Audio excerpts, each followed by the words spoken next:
O Brasileirão ainda marcado por adiamentos em razão da calamidade no Rio Grande do Sul em uma rodada ainda afetada pela Copa Verde. O Verdão esteve com problemas jogando em casa. Ou melhor, no que a diretoria propôs que seja a casa provisória do Palmeiras quando o Allianz Parque receber shows. Quem se sentiu muito bem foi o visitante e líder Atlético, mais uma vez na ponta da tabela, com o Bahia City colado. A diferença a favor do time paranaense é no saldo de gols. O que mais teve? O alívio de Tite e do Flamengo, depois de protestos e muita pressão por conta dos resultados ruins recentemente. Bento mostrando porque é o terceiro goleiro da seleção, o melhor do Brasil, segundo Dorival Júnior. Corinthians problemático até mesmo no gol, que tinha sido boa notícia na semana passada. O renascimento do Vasco em São Januário saindo da zona de rebaixamento. Arinho do Fortaleza chorando no banco de reservas. A discussão e as incertezas sobre a paralisação ou não do Brasileirão por causa da calamidade no Rio Grande do Sul. Sem o Allianz eu não consigo. Palmeiras perdeu de novo jogando em Barueri. Ficou fora do Allianz por uma questão comercial que envolve diretoria e W Torre. E paga o preço técnico. Levou 2-0 e poderia ter sido mais.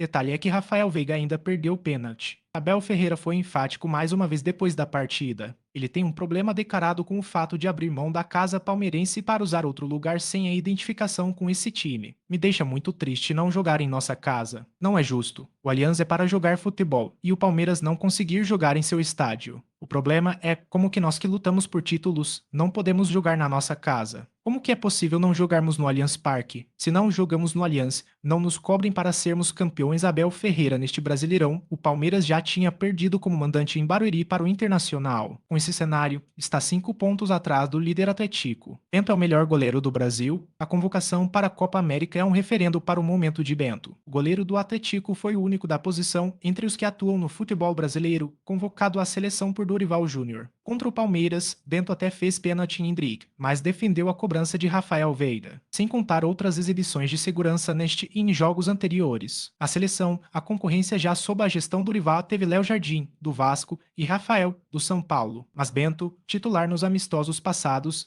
não tem dado margem para dúvidas. Olho no Bahia City. Esse Bahia de Rogério Ceni tem um tempero diferente, agora turbinado de vez pelo DNA do Grupo City. O tricolor está fazendo um ótimo começo de Brasileirão, o melhor dele na era dos pontos corridos. Por enquanto, segue colado no líder com os mesmos 13 pontos e mais uma vez fez um jogo interessante na Arena Fonte Nova. O azeite de dendê desse Bahia vem do meio-campo talentoso Everton Ribeiro e Caule, especialmente, que alimentam Tassiano em boa fase no ataque. A jogada do gol sobre o Red Bull Bragantino é exemplo disso. Alívio para Tite e o Flamengo depois de tropeços no Brasileirão e na Libertadores, onde a situação está tensa ainda na fase de grupos. Tite e o Flamengo encontraram um alívio ao vencerem o Corinthians no Maracanã. O vocabulário do treinador está constantemente o termo retomar, e fazer 2-0 no ainda problemático time de Antônio Oliveira foi um bom sinal. Tite reforçou um desenho tático diferente, com Gerson aberto, fazendo o papel de flutuador no meio. O cardápio do dia ainda teve mais um gol de Pedro que saiu machucado e virou preocupação, e o gol do garoto Lohan, a quem Tite não se cansa de elogiar. A vitória ameniza a tensão, mas não significa calmaria total no Fla, já que na quarta-feira a resposta na Libertadores precisa ser dada. Pelo menos o time voltou a ficar mais próximo dos líderes. Não é PlayStation se na semana passada Carlos Miguel foi uma das ótimas notícias do Corinthians,